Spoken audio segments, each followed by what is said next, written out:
Bana, leo nimekuletea movie moja kali kinoma noma na utaenjoy kwa kweli. Cha kufanya wewe tu kaa chini, enjoy movie. Karibu. Hii movie inaitwa Wrong Turn na hii ni episode ya kwanza. Sasa movie yetu inatupeleka mpaka kwenye hii milima hapa. Tunaona vijana wawili, wa kike na wa kiume, walikuwa wamekuja kufanya hiking, yani kupanda milima, na hii milima ilikuwa katikati ya pori nene. Hili pori linapatikana sehemu moja inaitwa West Virginia. Sasa huyu jamaa hapa yeye akafanikiwa kufika juu, na huyu dada hapa akawa anamuita jamaa ampe kampani angalau na yeye afike juu huko. Akaendelea kumuita, lakini jamaa akaonekana akawa kimya tu hapa, na dada akawa anashindwa nini kinachoendelea.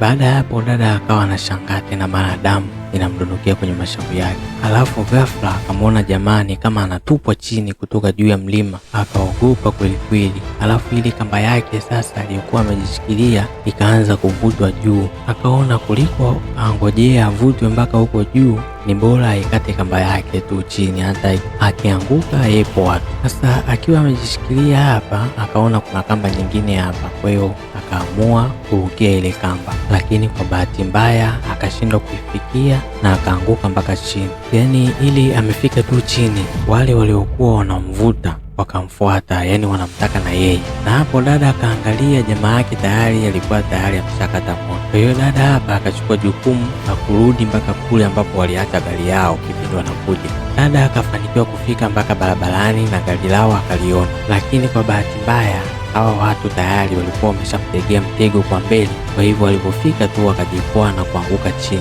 Sasa dada na yeye baadaye amke aikimbilie kwenye gari, akaendelea tu kubaki chini analialia hapo, huku analiangalia lile gari lao. Mara kidogo tena tunamwona na dada naye anavutwa, kumaanisha kwamba wale watu tayari wameshamkuwa na yeye. Kifupi yani hili pori linakaliwa na watu wanaokula watu, na hao watu walijitenga na binadamu wa kawaida kuwa wao waliathirika na virus. Na hiyo ndio inakuwa mwisho wa part 1. Part 2 inakuja hivi karibuni, lakini usiache kulike, kusubscribe na pia comment maoni yako Kama ingekuwa ni wewe umejikuta kwenye pori kama hili, kuna watu wanakula watu, ungefanyaje? Comment maoni yako, part 2 inakuja. Kwaheri.